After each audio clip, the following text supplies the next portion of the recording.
Hello everyone, this is Ankur Gupta, a premier real estate professional. और क्या वाकई में यमुना एक्सप्रेसवे प्रॉपर्टी का फ्यूचर ब्राइट है?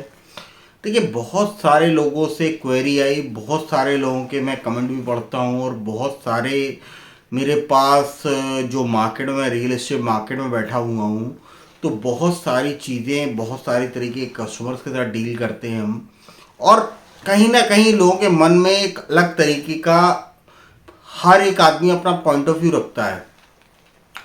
तो यमुना एक्सप्रेसवे की जो करंट कंडीशन है ईडा की, और ईडा प्रॉपर्टीज में जो अभी हिसाब किताब चल रहा है, उस हिसाब से आपको क्या लगता है? मुझसे कई लोगों ने कंसल्ट किया कि वाकई यमुना एक्सप्रेसवे प्रॉपर्टी मार्केट का फ्यूचर ब्राइट है। तो देखिए, मुझे जहाँ तक समझ है या मैं जो देख रहा हूँ कि 2024 इलेक्शन आने वाले हैं लोकसभा के, और उसके बाद या अभी भी आप लगातार देख रहे होंगे पिछले 2-3 महीनों में यमुना मार्केट की क्या हाल हो गया है। 15 से 20% रेट डाउन हो गया है प्रॉपर्टीज़ के ऑलरेडी। और 2024 इलेक्शन के बाद ये और ज़्यादा ड्रॉप डाउन हो जाएंगे। इसका सिंपल सा एक रीज़न ये है कि यमुना प्रॉपर्टी मार्केट जो चल रही है वो सिर्फ कैश के दम पे चल रही है। कैश के दम पे यानी कि कच्चे पैसे के दम पे चल रही है। मोस्टली जो डीलिंग होती है यमुना में वो अनरजिस्टर्ड प्लॉट्स की होती है। देखिए, मुझे कोई कहने में गुरेज नहीं है ये, क्योंकि हम प्रॉपर्टी मार्केट में बैठा हूँ। 500-500 मीटर के जो प्लॉट होते हैं अनरजिस्टर्ड प्लॉट्स, क्योंकि मोस्टली यमुना में अनरजिस्टर्ड प्लॉट्स की सेल होती है। 500-500 मीटर के प्लॉट जिनकी बहुत टॉप लोकेशन है, कोई 390 मांगता है, कोई 4 करोड़ मांगता है, कोई 380 मांगता है, कोई 370 मांगता है, कोई 330 मांगता है, कोई 320 मांगता है। लेकिन वाइट की वैल्यूशन क्या रखते हैं उस पर? 60 लाख, 70 लाख, 80 लाख, 90 लाख, 1 करोड़ रुपए। तो किसके दम पे चल रही है ईडा ओवर प्राइस मार्केट? सिर्फ कच्चे पैसे के ऊपर चल रही है। तो ऑब्वियस सी बात है, इलेक्शन के बाद इन सब चीज़ों पे कंट्रोल आ जाएगा और ये मार्केट धराशायी हो जाएगी। अभी भी धराशायी रसातल पे ही है, लेकिन हकीकत उसकी तब आएगी जब बिल्कुल सर्कुलेशन बंद हो जाएगा ना। उसके बाद इस प्रॉपर्टी का वास्तव में इसका डाउनफॉल चालू हो जाएगा, और ये डाउनफॉल 4-5 साल के लिए हो जाएगा। आप देखिए, अभी भी मैं कोई यमुना के अगेंस्ट नहीं हूँ। मैं अभी भी ये बोल रहा हूँ आपसे कि मैं यमुना प्रॉपर्टी के अगेंस्ट नहीं हूँ, लेकिन ओवर प्राइस जो प्रॉपर्टी हो गई है उसके अगेंस्ट हूँ। ओवर प्राइस जो पर्टिकुलर प्रॉपर्टी जो रेट डिजर्व करती है उसको वही मिलना चाहिए। अगर ग्राउंड पे डेवलपमेंट है तो 60-70 हज़ार, 1 लाख रुपए, 1.25 लाख रुपए कोई बहुत बड़ी बात नहीं है प्रॉपर्टी की। लेकिन यमुना एक्सप्रेसवे में अभी भी देखिए, मैंने कई सारे अपने क्लाइंट से कंसर्न किया, वो कहते हैं नील गाय दौड़ती है सेक्टर 18 में आज भी।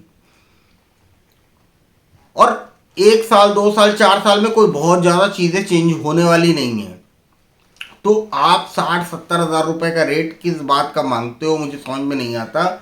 लेकिन हकीकत ये है कि 80-80 हज़ार रुपए जो मांगते थे, 2,40,000 रुपए 300 मीटर प्लॉट के लिए कॉर्नर प्रॉपर्टी के जो लोग मांगते थे ना, आज से 1-1.5 महीने पहले, आज उनकी प्रॉपर्टी कोई 2 करोड़ 5 लाख रुपए में नहीं खरीद रहा। तो 35-35 लाख रुपए का रेट ड्रॉप डाउन हुआ है जब से मैंने हकीकत बताना स्टार्ट किया है।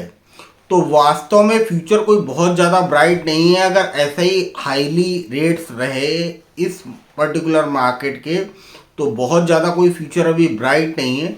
लेकिन हाँ, ग्राउंड पे डेवलपमेंट आ गया और रेट नॉमिनल हो गए, तब आप इन्वेस्ट कर सकते हो उस जगह पे। और देखिए, बाकी हमारी कोशिश हमेशा यही रहती है कि आपको सही प्रॉपर्टी एडवाइस दें और सच बताते रहे। हमारा काम सच बताना था, है और हमेशा रहेगा। आपको हमारी बात समझ में आती है, क्योंकि देखिए, मैं सच्चाई बताता हूँ। मुझे ना मैं किसी का नाम लेता हूँ, ना मुझे किसी से कोई पर्सनल ग्रजेस है, लेकिन मेरा काम है as per my real estate education और रियल एस्टेट नॉलेज, मैं आपको सच बताता रहूँ इस प्रॉपर्टी मार्केट की। क्योंकि देखो, आपको कुछ भी परोसने वाले तो बहुत सारे लोग आपको मिल जाएंगे, लेकिन सच बताने वाले बहुत कम लोग होते हैं मार्केट में। तो मेरा काम सच बताना था, है और हमेशा रहेगा। और मैं आप लोगों को एक ही चीज़ एडवाइस करूंगा, देखो यमुना में ओवर प्राइस्ड प्रॉपर्टी कभी भी मत खरीदना। मार्केट डाउनफॉल की तरफ जा रही है और फ्यूचर में और ज़्यादा नीचे इसके रेट गिरने वाले हैं। जिसने भी खरीद लिया, जो भी देखो, जो भी मार्केट के बहकावे में आके या हाइप क्रिएटेड मार्केट में जो बातें बताई कि 2024 में फ्लाइट लैंड कर जाएगी जी, सेक्टर 18, 20, 22 जी के प्लॉट से जेवर एयरपोर्ट की दूरी होगी 20 से 25 मिनट की ड्राइव, और ग्रेटर नोएडा के परी चौक के आसपास के सेक्टर से भी 40 से 45 मिनट की ड्राइव। अब आप खुद सोचो, कोई भी फैमिली या कोई भी परिवार अपने आप को सुरक्षित कहाँ महसूस करेगा? ग्रेटर नोएडा के परी चौक के नियर बाई सेक्टर्स में या यमुना एक्सप्रेसवे के ऐसे सेक्टर्स में जहाँ पे अभी कम से कम 25, 30, 40 साल का समय लग जाएगा उस शहर को बसने में। और यमुना अथॉरिटी के पास इतनी लैंड पड़ी हुई है, आगरा के तक उनके पास लैंड पड़ी हुई है, तो वो कब तक बसेगा शहर, कब तक आप उसमें रहोगे जाके, ये सारी चीज़ें सोचने वाली बातें हैं। और रेट अगर नॉमिनल हो, 40,000 45,000 तक भी रेट अगर नॉमिनल है मेरे हिसाब से, तो आप इन्वेस्टमेंट कर दो। लेकिन 50, 60, 70,000, 80,000 के रेट कहीं से भी डिजर्व नहीं करती यहाँ की प्रॉपर्टी। बाकी देखिए, आपको कोई भी क्वेरी है, प्रोफेशनल एडवाइस के लिए हमने एक प्रीमियम कस्टमर का प्रोसेस रखा है, रजिस्ट्रेशन अमाउंट रखा है लाइफ मेंबरशिप का।